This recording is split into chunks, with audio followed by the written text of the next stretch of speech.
Welcome to the Nurse Edu Network. My name is Janae. In this video, I will continue to review Domain 1, Facilitate Learning for the Certified Nurse Educator exam. In this presentation, we will focus on subcategory C and D of Domain 1. By the end of this presentation, you will be able to modify teaching strategies and learning experiences based on the consideration of the learner's diversity, social detriments of learning, and past experiences. You will also be able to use technologies to support the teaching learning process. There is not significant diversity in nursing programs. Close to 70% of nursing students in 2016 were Caucasian. The number of males going into nursing is increasing. However, male nursing students only made up about 15% of nursing students in 2016. There is also diversity in the age of students that are going into nursing. The nurse educator needs to accommodate the needs of diverse learners. The nurse educator should create an inclusive learning environment. An inclusive learning environment takes in consideration the needs of students from diverse backgrounds, learning styles, and intellectual abilities. Nurse educators should make connections with students. This could be taking the time to learn something about your students. I have had many educators that have the students do an activity on the first day to get to know each other. Nurse educators should share their personal, cultural background as well as their learning experiences with the students. Learning should be connected to student experiences. Always address students by their chosen name. Humor should be carefully used because students from diverse backgrounds may not understand the humor or feel it is about them.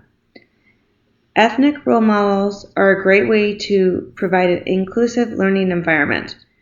When creating presentations, use minority images and culturally sensitive dialogue. Make sure to create supportive networks for students. Nurse educators should consider ways to manage bias. A personal self-assessment to assess for subconscious bias can be used. They should also consider how they interact with minority students.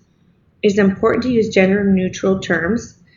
Consider nonverbal communication when interacting with students. Nonverbal cues may vary by culture. Use discussion questions that are open-ended to allow for multiple viewpoints. Students should be allowed 12 to 15 seconds for a reply. This is especially important when English is the student's second language. Many male nursing students are not finishing nursing school because of sexist biases. A lack of male role models can lead to male students dropping out. Males are often labeled as uncaring compared to females. To ensure that males can be successful, textbooks and educational materials should avoid sexist language.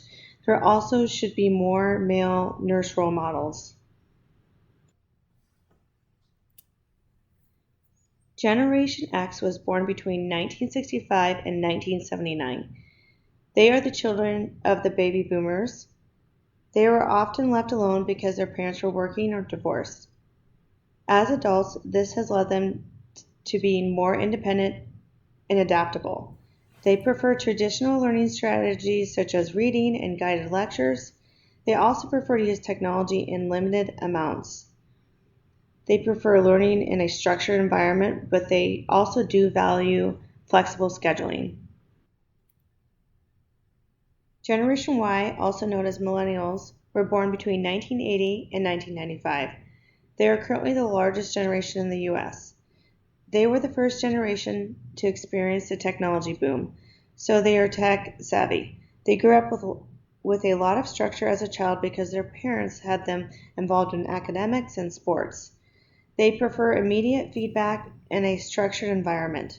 Community service is also important to them.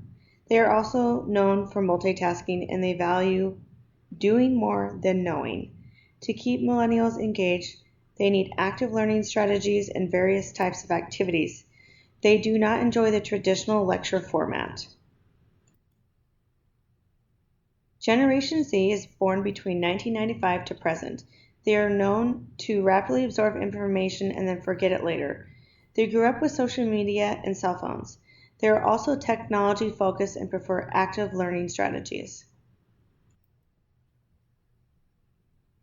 The nurse educator must be prepared to provide teaching strategies that meet the needs of all generations. The best way to accomplish this is with various teaching strategies. Teaching strategies that are interactive can appeal to all age groups. Traditional teaching strategies such as lectures should still be used because they are a preferred learning strategy for Generation X.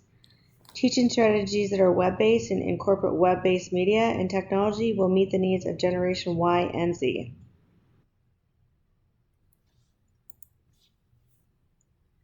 There are numerous ways the nurse educator can help to improve the success of diverse students. Students should be given clear expectations and timely feedback. Tutoring should be available for those students who are not grasping the content. More time for assignments can be beneficial for students that English is their second language. To better prepare students for nursing school, medical terminology is helpful. Students that English is a second language can benefit from English prep classes. Student networking can help to create a supportive community for students. In the inclusive learning environment, all students' individual experiences, values, and perspectives influence how knowledge is constructed. Many students have clinical experiences prior to nursing school. For example, many students may work as a nursing assistant, phlebotomist, or technician. Their experiences can be used as a foundation for future learning. Past cultural experiences are also valuable experiences that can be shared with a class. Some students may have personal experiences with illness or disease that can play an important role in their learning. In healthcare, technology should be used to improve healthcare interventions and outcomes. That is why it is important for the nurse educator to include technology in teaching strategies. It is also important to connect students, educators, patients, and virtual clinical experiences. There are numerous ways that the nurse educator can incorporate technology into their curriculum. Teleconferences are a great way to use technology and allow students to meet from various locations. Students should be allowed to use the internet to access ebooks, journal articles, drug guides, and clinical calculators. Many students are able to access this information from their mobile device. Personal response systems can be used as an active learning technique. Simulations is an area of technology where students see the most benefit because they are able to practice clinical skills.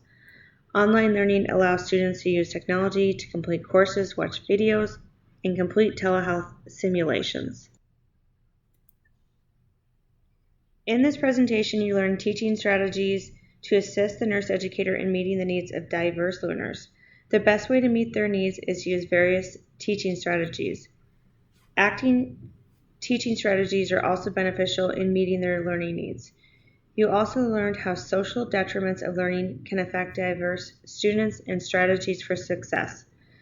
Nurse educators should take into account past experiences of the students because they affect how students acquire knowledge.